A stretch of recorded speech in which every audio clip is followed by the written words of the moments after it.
Good afternoon. My name is Fernanda Catelani. I will present the results of my PhD thesis, entitled Recycle Windshield Glass as New Material for the Production of Ultrasonic Phantoms of Cortical Bone Healing Stages. Sorry. Okay. Over the bony tissue, basically, we have cortical bone and cancellous bone. But when there is a break in the continuity of the bone, we say that there was a fracture. And why is it important to study fracture? An example, a systematic review by the journal Lancet Health in 2021 evaluated bone fractures in 104 countries. One of the charts of this article shows the incidence of fractures in women. The darkest colors show the territories with the highest incidence. Healing bone is the process of bony tissue regeneration after a fracture with bone formation identical to the original. And what is indirect fracture healing? It is the most common form of fracture healing and consists of both endochondral and intramembranous bone healing. These interfragmentary movements of fractured bone lead to tissue proliferation with a consequent thickening in the fracture region. Bone healing involves about 4 stages with the progressive mineralization. Bone has specific mechanical and acoustic characteristics, and the mean acoustic properties are longitudinal ultrasonic velocity and the attenuation coefficient, which is the loss of energy from the ultrasound wave as it passes through a medium. Therefore, the heterogeneous characteristics of the bone causes parts of the ultrasound wave to be absorbed and another part to be scattered. Therefore, there are advantages to the use of quantitative ultrasound in the evaluation of the acoustic properties of bone. So, some of these advantages are quantitative ultrasound is non-invasive,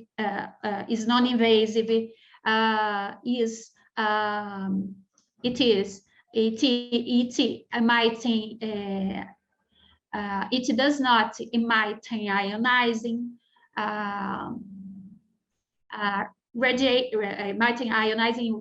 as radiation, X-rays and the CT scan, and it can be used in studies with bony tissues or bony phantoms. But what is a bone phantom? They are materials developed to mimic the characteristics of bony tissue.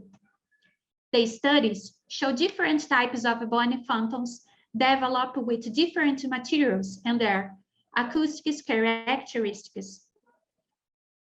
However, there are disadvantages of existing phantoms, as they do not simulate the stages of bone healing. Some are commercialized and difficult to reproduce. The properties of most of them change over time, and these materials are not heterogeneous, like bones, which have pores. In addition, these materials interact chemically with other substances. So, the aim of this research was to develop a material that would mimic different stages of bone healing based on the acoustic characteristics of the bone. For this, we used an automotive windshield glass. Windshield glass has 3 main layers, 2 of which are glass and a PVB film between the glass layer. And the glass is a ceramic. It is an inorganic material and amorphous solid. A non-crystalline, it is inert and it has low thermal conductivity, requiring high temperatures to melt. So, as So as materials and methods, we start by obtaining the glass powder. The windshield used was from a Brazilian car. The glass was broken and split into smaller pieces. Then the glass went to the milling for 24 hours. Then the material was sieved in a stainless steel mesh and the PVB was removed. After that, the 10% water was added to the glass powder. Then the powder was passed through an ordinary commercial nylon sieve. Then each sample was transferred to a rectangular steel mold and suffered a compaction pressure in a uniaxial hydraulic press of 11.6 megapascal for 60 seconds. After taking the sample from the mold, they are dried for 1 hour at 100 degrees. Finally, samples were positioned in the muffle furnace on a refractor plate covered with alumina powder. The samples were kept for 1 hour at 4 temperature with heating rate of 5 degrees per minute from room temperature. This table shows the placement of samples determined by pilot study.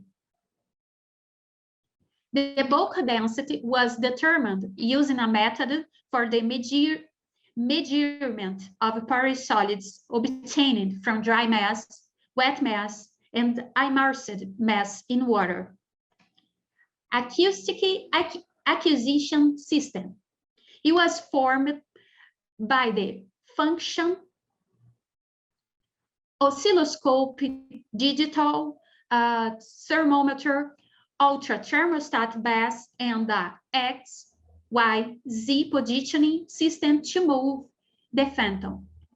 So, two transducers with a nominal frequency of 1 megahertz, one emitter and the other receiver were placed in an acoustic tank containing water.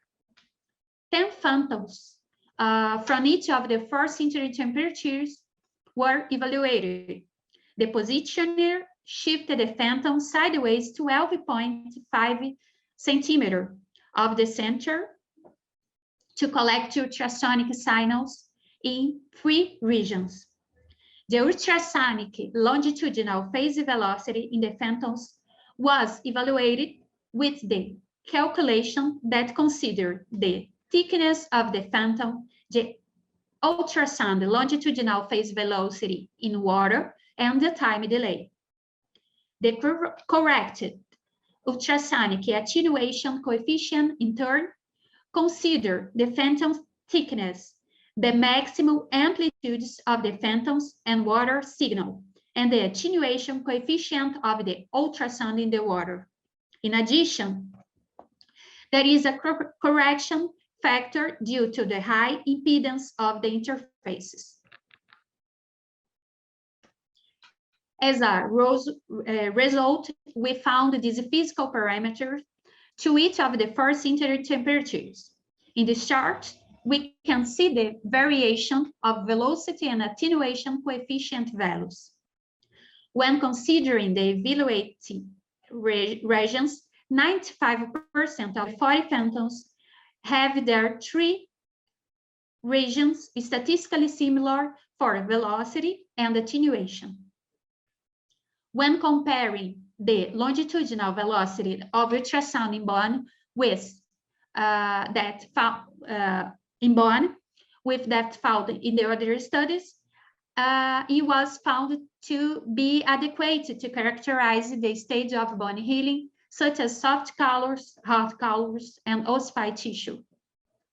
We also observed that the correlation between velocity and attenuation was high and negative, which corroborate with some studies of bone healing. About correlation between velocity and bulk density is very high and positive which too corroborates with some studies on bone healing, in which an increase in ultrasound density and velocity is observed with the progression of bone healing. It was also observed that the increase of the sintering temperatures led to a greater diffusion of heat inside the sample and consequently to an increase in density and a reduction in the thickness of the phantom. This increase in bulk density with the decrease in the number of holes was observed in scanning electron microscopy performed with amplification of 1,000 times. We concluded that the windshield glass is difficult to recycle, such as the need to separate glass from PVB. Healthy initiatives for using windshield glass are scarce. The production of phantoms was possible on a small scale, reducing cost related to the acquisition and production. The attenuation parameter can be considered to be within the expected range of bone healing. Longitudinal velocity was the parameter of excellence for the evaluation of phantoms in the different stages of bone healing, showing a high correlation with the density. The windshield glass can to maintain their properties for long periods, different of usually polymer composites. In future studies, we intend to test new production routes of bone phantoms by varying their porosity to extend their use in a diagnostic and therapeutic studies using ultrasound and exam of bone substitutes owing to their mechanical characteristics. Thank you for all.